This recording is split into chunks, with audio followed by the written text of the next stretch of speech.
வெளிவருவோம் என்ற ஒரு அருமையான வாழ்த்து பாடல்.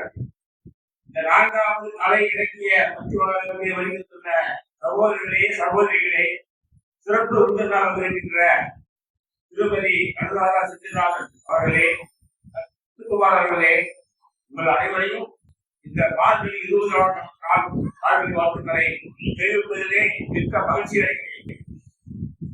திரு திருமதி அனுராதா சித்திராமன் அவர்கள் நாமக்கல் யூனிவர்சிட்டி கல்லூரியிலே தமிழ்துறையின் தலைவராக இருக்கிறார். சிறந்த பேச்சாளர், ஆன்மீக மேடைகளாக இருந்தாலும் சரி, அது தமிழ் இலக்கிய சார்ந்த மேடைகளாக இருந்தாலும் சரி, அது சமூக சார்ந்த கலைத்துறையிலே பேசுவதிலே மிக வல்லவர்.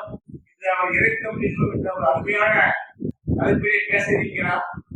இறைவனை போற்றியும் இறைவனுடைய அருளை வேண்டவும் தமிழ் இலக்கியங்களிலே தமிழ் காப்பியங்களிலே எக்கச்சக்கமான பாடல்கள் சங்ககாலத்திலிருந்து இதுவரை எழுதப்பட்டிருக்கின்றன. அனைத்தையுமே படிக்க இன்னும் உத்திரதான் அவைகள்லாம்.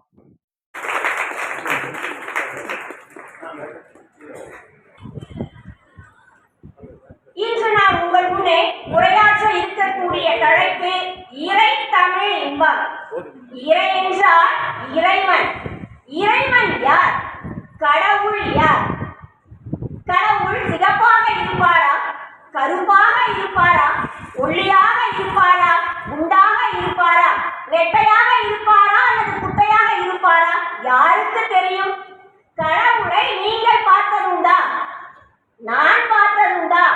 இல்லை. சரி, கடவுள் யார்? நாம் கடவுளை முருகனாக நினைத்து வழிபட்டால் முருகனாகவும், வெங்கடாஜலபதியாக நினைத்து வழிபட்டால் வெங்கடாஜலபதியாகவும், அம்மனாக நினைத்து வழிபட்டால் அம்மனாகவும், அல்லாவாக நினைத்து வழிபட்டால் அல்லாவாகவும், இயேசுவாக நினைத்து வழிபட்டால் இயேசுவாகவும் இறைவன் காட்சியளிப்பார்.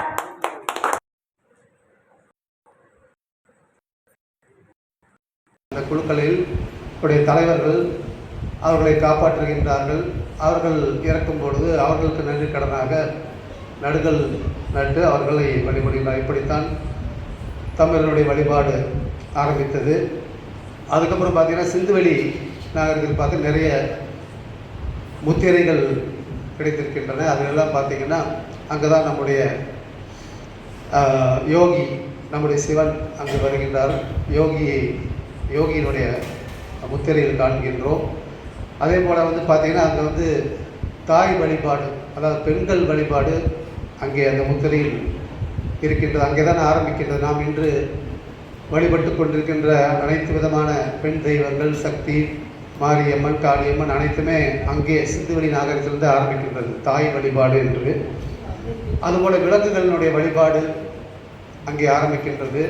அந்த எந்தெந்த விலங்குகள்லாம் நமக்கெல்லாம் உறுதுணையாக இருக்கின்றதோ அதையெல்லாம் வழிபட்டு வந்தார்கள் நம்முடைய தமிழர்கள்.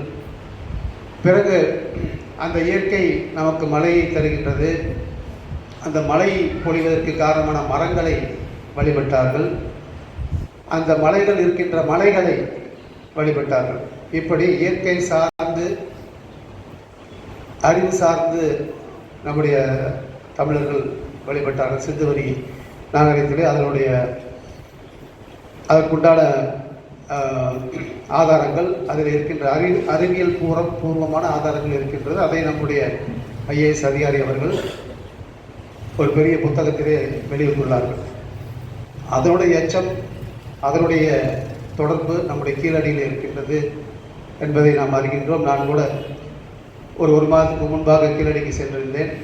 அங்கே பார்த்தீங்கன்னா அத்தனை விதமான நெசவு முதல் விளையாட்டு அப்படின்னு சொல்லிட்டு கிட்டத்தட்ட கிமு 600 ஆண்டுகள் பழங்கால வழிபாட்டை நாம் காக்க வேண்டும் என்று உங்களிடம் கேட்டுக்கொண்டு இந்த வாய்ப்பை அளித்ததுக்கு நன்றி கூறி விடைபெறுகிறேன். நன்றி, வணக்கம். நிலங்கள் என்று அதையெல்லாம் ஆட்சி செய்தவர்கள் யார், அதற்குரிய கடவுள்கள் யார், அவர்களுக்குரிய வழிபாடுகள் என்ன என்ன என்பதையெல்லாம் ஐயா அவர்கள் சற்று விரிவாக இங்கே பேசுவார்கள் என்று எதிர்பார்த்தேன். ஆனால் காலத்தின் அருமை கருதி இதையெல்லாம் அக்கறை சுருக்கமாக முடித்து கொண்ட ஐயா அவர்களுக்கு விழா குழுவின் சார்பாக நெஞ்சார்ந்த நன்றிதனை தெரிவித்துக் கொள்கின்றோம்.